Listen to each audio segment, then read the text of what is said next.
Sarada, Rose Valley, আইকোর, গরু পাচার, কয়লা পাচার, শিক্ষক নিয়োগ দুর্নীতি, আরজিকর খুন এবং ধর্ষণের তদন্ত, তার সাথে অবশ্যই পৌরসভার নিয়োগ দুর্নীতির মামলা, একের পর এক মামলায় কখনো সুপ্রিম কোর্ট, কখনো কলকাতা হাইকোর্ট সিবিআই তদন্তের নির্দেশ দিয়েছিল। হাঁসখালি একের পর এক, আমি মানে তালিকা আরো লম্বা হতে পারে, একের পর এক ঘটনাতে কলকাতা হাইকোর্ট কিছু কিছু ক্ষেত্রে এবং কিছু কিছু ক্ষেত্রে সুপ্রিম কোর্ট তারা সিবিআই তদন্তের নির্দেশ দিয়েছিল। কিছু ক্ষেত্রে ইডির কাছে মামলা গেছিল প্রিভেনশন অফ করাপশন অ্যাক্টে মামলা থাকবার জন্য।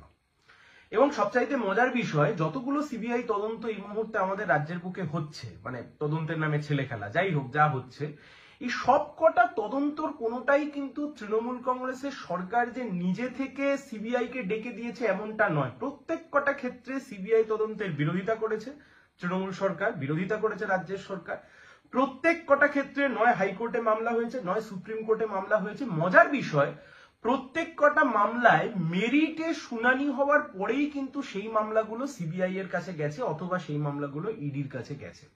সেটা শিক্ষক নিয়োগ দুর্নীতি হতে পারে, সেটা চিটফান্ড দুর্নীতির মামলা হতে পারে, সেটা নারদ ঘুষকাণ্ড হতে পারে, সেটা আপনার গরু পাচার হতে পারে, সেটা কয়লা পাচার হতে পারে, সেটা আরজিকর খুন এবং ধর্ষণের মামলা হতে পারে, সেটা হাঁসখালির ঘটনা হতে পারে, সেটা খাদ্য দুর্নীতি হতে পারে, খাদ্য কেলেঙ্কারি হতে পারে, অথবা সেটা হচ্ছে পৌরসভার নিয়োগ দুর্নীতি হতে পারে।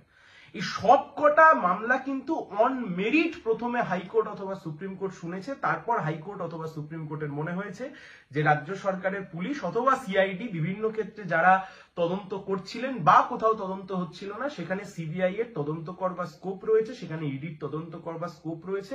সেই কারণে সবকটা মামলাকে কখনো সুপ্রিম কোর্ট কখনো হাইকোর্ট ট্রান্সফার করেছে সিবিআই ইনভেস্টিগেশনের জন্য। প্রশ্নটা আজকে এই ভিডিওর মাধ্যমে আমরা গোটা রাজ্যের মানুষের কাছে এই সহজ সত্য কথাটাকেই আমরা সামনে রাখতে চাইছি। আচ্ছা, হাইকোর্ট অথবা সুপ্রিম কোর্ট মামলার মেরিট খুঁজে পায় যে হ্যাঁ দুর্নীতির অভিযোগ রয়েছে, স্পেসিফিক অ্যালিগেশন রয়েছে, সেই অ্যালিগেশন বা সেই অভিযোগগুলোর তদন্ত হওয়া উচিত, সিবিআই এর কাছে মামলা পাঠানো হয়, তারপরেই সেই মামলাগুলো ঠান্ডা ঘরে চলে যায় কিভাবে?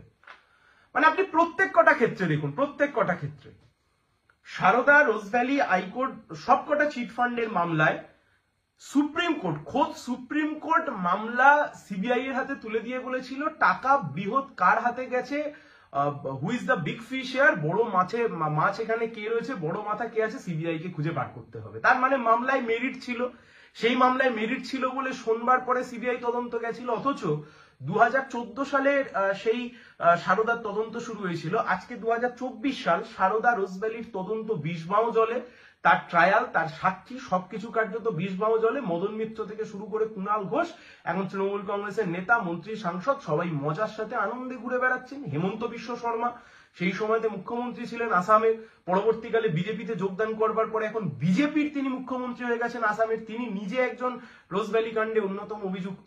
অর্থাৎ সিবিআই তে ঠান্ডা ঘরে চলে গেল। গোটা রাজ্যের মানুষ আমরা দু চোখ ভরে দেখলাম তৃণমূলের স্বনামধন্য নেতারা ঘুষ খেতে গিয়ে ধরা পড়লো খোদ শুভেন্দু অধিকারী। একের পর এক ভিডিও সামনে আসলো। কে সেই ভিডিও চালালো?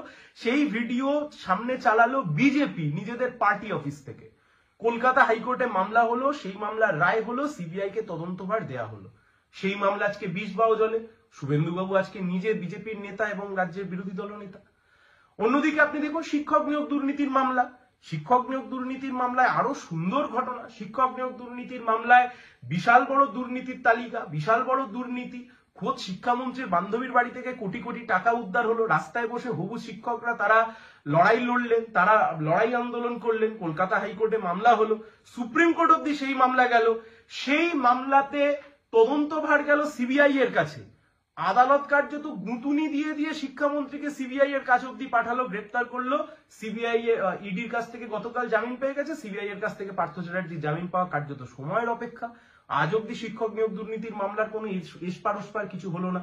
অথচ শিক্ষক নিয়োগ দুর্নীতির মামলাকে কাজে লাগিয়ে প্রচুর মানুষ নিজেদের জীবনকে কার্যত একদম গুছিয়ে নিয়েছেন। কেউ সাংসদ হয়েছেন, কেউ বিচারপতির চেয়ার থেকে সাংসদ হয়ে গেছেন, কেউ নিজের রাজনৈতিক জীবন গুছিয়ে নিয়েছেন, সবাই সবটা গুছিয়ে নিয়েছে। কিন্তু দুর্নীতির কোনো শেষ নেই। দুর্নীতির আজকে সে বিষবাও জলে।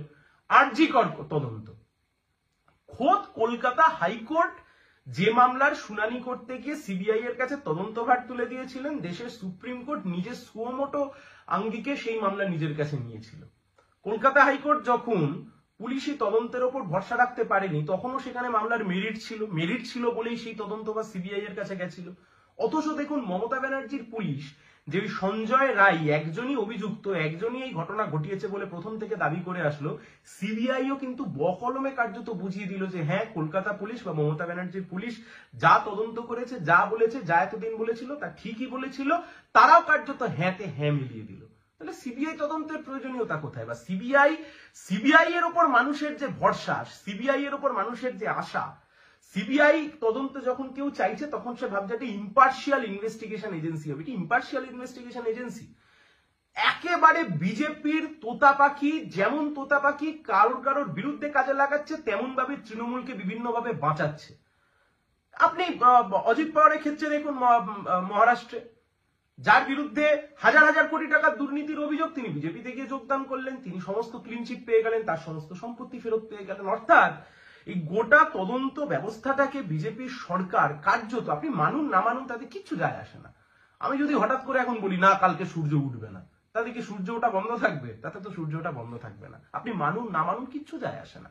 খুব পরিষ্কার কথা, পরিষ্কারভাবে খুব স্পষ্ট কথা। আজকে গোটা রাজ্য জুড়ে এতগুলো দুর্নীতি, যে দুর্নীতির তদন্ত ইডির কাছে গেল, সিবিআই এর কাছে গেল, বিজেপি বলল না খাউঙ্গা না খানে দুঙ্গা, প্রধানমন্ত্রী বললেন না খাউঙ্গা না খানে দুঙ্গা, চোরেদেরকে জেলের মধ্যে পুরবো।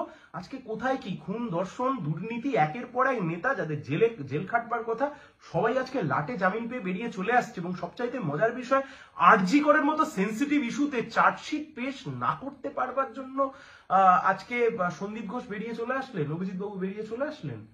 এই সন্দীপ ঘোষ, যে সন্দীপ ঘোষকে খোদ মমতা ব্যানার্জি বাঁচাতে চেয়েছিলেন, এই অভিজিৎ মন্ডল, যে অভিজিৎ মন্ডলের বাড়িতে কলকাতা পুলিশের আধিকারিকরা পৌঁছে গেছিল তার বাড়িতেই আশ্বস্ত করবার জন্য যে হ্যাঁ আমরা কলকাতা পুলিশ, আমরা আপনাদের পাশে আছি। তাহলে সিবিআই এর ওপরে, বিজেপির ওপরে মানুষের কি আর সেই ভরসা রাখার জায়গা তৈরি হচ্ছে? আর হচ্ছে না। অথচ অদ্ভুত ভাবে দেখুন, প্রত্যেক কটা মামলায় কিন্তু মেরিট ছিল, প্রত্যেক কটা মামলার কিন্তু যৌক্তিকতা ছিল। আরে ছিল বলেই তো হাইকোর্ট হতে পারে, সুপ্রিম কোর্ট হতে পারে, সেই মামলাগুলোকে তদন্তের জন্য সিবিআই এর কাছে বা ইডির কাছে পাঠিয়েছিল। কিন্তু দল বদল ছাড়া আর কি হয়েছে? সিবিআই ইডি তদন্ত চলবাকালীন বাজার গরম করা ছাড়া আর কি করতে পারলো এরা? এতদিন হয়ে গেল, পশ্চিমবঙ্গের মানি মার্কেট থেকে কয়েক হাজার কোটি টাকা চিটফান্ডের ব্যবসার মাধ্যমে আউট হয়ে গেল, খুঁজে পাওয়া গেল না। এতদিন পরেও নাকি ট্রায়াল শুরু করতে পারলো না। আসলে ছেলে খেলার জায়গায় পরিণত করেছে ইডি, সিবিআই এর তদন্তগুলোকে ছেলে খেলার জায়গাতে পরিণত করেছে। পোস্টপল ভায়োলেন্স, এই যে বিজেপির নেতারা নিচে এসে, বিজেপির কর্মীরা নিচে এসে গালিগালাজ করবে বা কিছু করবে, পোস্টপল ভায়োলেন্স, বিজেপির লোক খুন হয়েছিল, হ্যাঁ বিজেপির লোক খুন হয়েছিল। পোস্টপল ভায়োলেন্সের মামলা কি করেছে সিবিআই? পোস্টপল ভায়োলেন্সের মামলা ন্যাশনাল হিউম্যান রাইটস কমিশন এসেছিল, কি করেছে ন্যাশনাল হিউম্যান রাইটস কমিশন? খোদ শওকত মোল্লার বিরুদ্ধে অভিযোগ ছিল, কলকাতা হাইকোর্ট মামলা তুলে দিয়েছিল সিবিআই এর কাছে, 5 জন জাজের সাংবিধানিক বেঞ্চ বসেছিল, কনস্টিটিউশনাল বেঞ্চ ফর্ম হয়েছিল। কি করতে পেরেছে? পোস্টপল ভায়োলেন্সের মামলা, প্রত্যেক কটা মামলায় জেনে বুঝে প্রত্যক্ষ পরোক্ষ সমস্ত সমর্থন দিয়ে ইডি এবং সিবিআই এর হাত থেকে তৃণমূল কংগ্রেসের নেতাদেরকে, খোদ মমতা ব্যানার্জির ভাইপোকে, খোদ মন্ত্রী সভাকে বারংবার বাঁচাচ্ছে বিজেপি। খেলা খুব পরিষ্কার, খুব পরিষ্কার খেলা। দিল্লিতে বিজেপির সরকার থাকবে, পশ্চিমবাংলায় তৃণমূলের সরকার থাকবে। এখানে বিজেপিকে যে কোনো ভাবে বিরোধী পরিসরে রেখে দাও, যাতে সিপিআইএম টা না শক্তিশালী হয়, বামফ্রন্ট যাতে না শক্তিশালী হয়। আর ওখানেও এই যে খেলা শুরু হয়ে গেছে, মমতা ব্যানার্জি নাকি গোটা দেশের প্রধান বিরোধী মুখ, এই খেলাই খেলতে চাইছে। এই খেলা থেকে যতক্ষণ না আমরা বের করতে পারবো গোটা রাজনীতি পরিসরকে, ততক্ষণ অব্দি দুর্ভাগ্য আমাদের কপালে আরো নাচবে।